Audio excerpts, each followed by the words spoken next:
Hello, how you doing and welcome back to the channel. Should Warren Gatland play the kids against Italy this weekend? That's what I'm talking about in this video. What should Warren Gatland do with his team selection? Wales haven't won, they're playing Italy. Does he look further afield to the future, or does he go with experience, hoping to win just this game? That's what I'm going to be speaking about. Drop a comment down below to let me know what you think of kind of my selection and what I say in the video, and what you want to see Warren Gatland do with this Wales team, who I think it's fair to say are struggling in the first few games of this Six Nations. Also, like the video and subscribe to the channel, and let's get into it.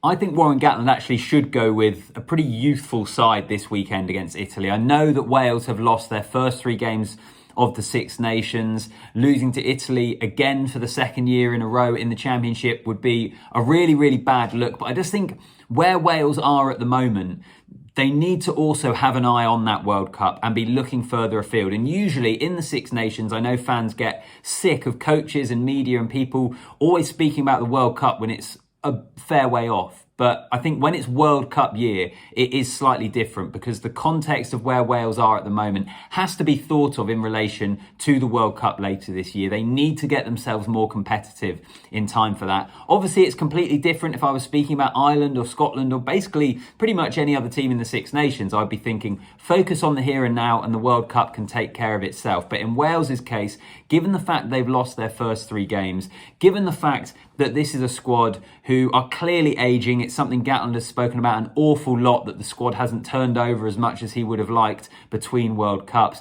They might as well start doing this now because people expect them to beat Italy. I still think they can give a lot of young players an opportunity, and it's still naming a team to beat Italy. So they could still potentially do that. And don't get me wrong, I think Italy have a great job, a great chance, I beg your pardon, of actually beating Wales as well. But I think it's possible for Wales to both give experience in this game, give players experience in this game, and also start to build for the future as well. So that's kind of where I am with this. I know usually that wouldn't be the case really. You want to focus on just the next challenge. But I think at this moment in time, Wales need to also be having an eye on that World Cup. I think it is the unique situation that they find themselves in because a lot of the older guys aren't cutting it for them anymore. If they stick with them until the World Cup is not going to go well at all. Even by giving the young players experience, I think it could still be a pretty tough World Cup for the Welsh team, but at least you're giving players experience and building them towards being full, reliable, full-blooded international players.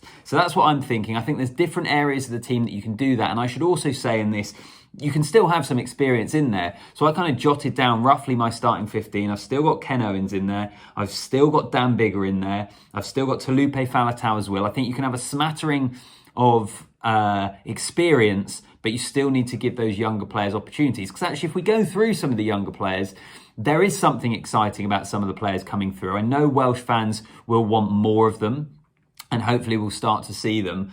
But certainly I look in the second row, I'd like to see Dafydd Jenkins play alongside Adam Beard.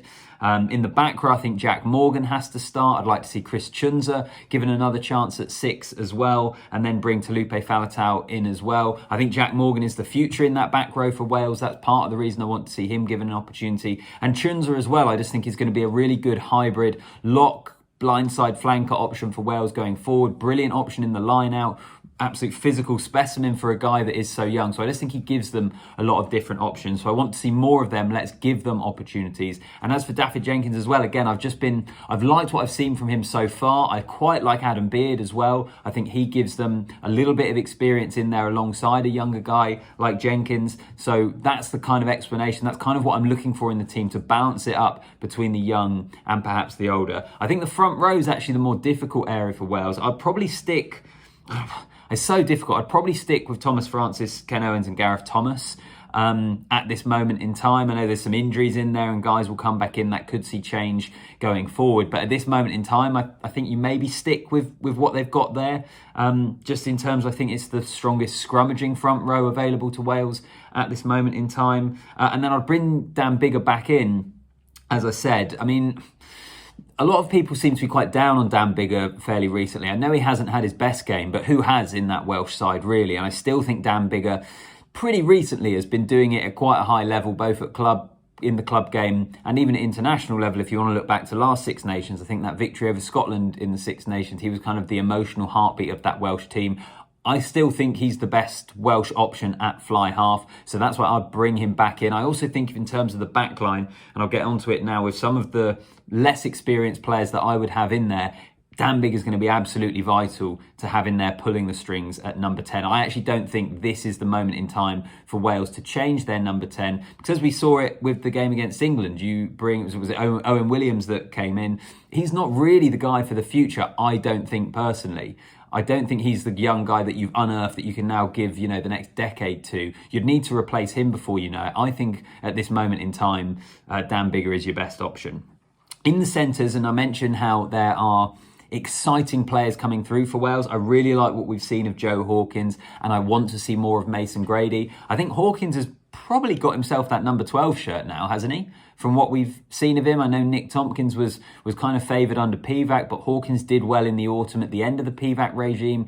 Gatland seems to be sticking with him as well. I think he's a guy that he sees he could have in that 12 jersey going forward, so let's stick with him. And Mason Grady, everyone's so excited about Mason Grady, myself included, because the fact that he's 6'5", and however much he weighs, and he gives you that option at outside centre. He can also play on the wing. He is quite quick as well. So I like him, and I'd like to see him be given more time. You could have a George North coming off the bench potentially, but I think now is the time to maybe give Hawkins and Grady time together in that centre as a pairing and see what they can do moving forward. I think it's something to look forward to. And then in the back row, a lot has been made of Lee Halfpenny and Liam Williams. I think Liam Williams is still worth being part of the squad, but I'd have Lewis Rees-Zammit at fullback. We saw him there in the autumn, and I think he did okay for someone who's mainly played on the wing. Let's see him there in a few more occasions, and let's have Rio Dyer and Josh Adams on the wings. Josh Adams now, I mean, he's a British and Irish Lion, a starter for the Lions, incredibly experienced, a good centre at international level. And then Rio Dyer, again, a guy who's cutting his cloth at this level, but he does have the pace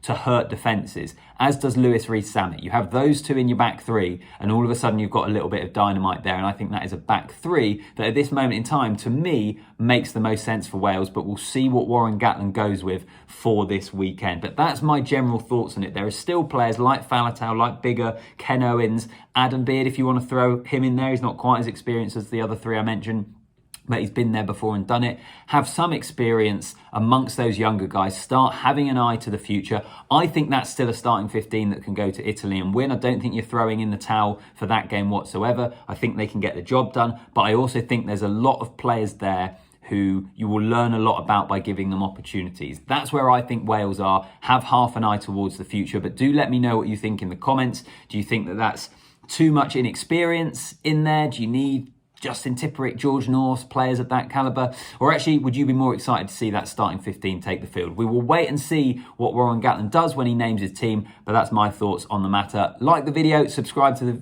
the channel, and I'll see you in the next one.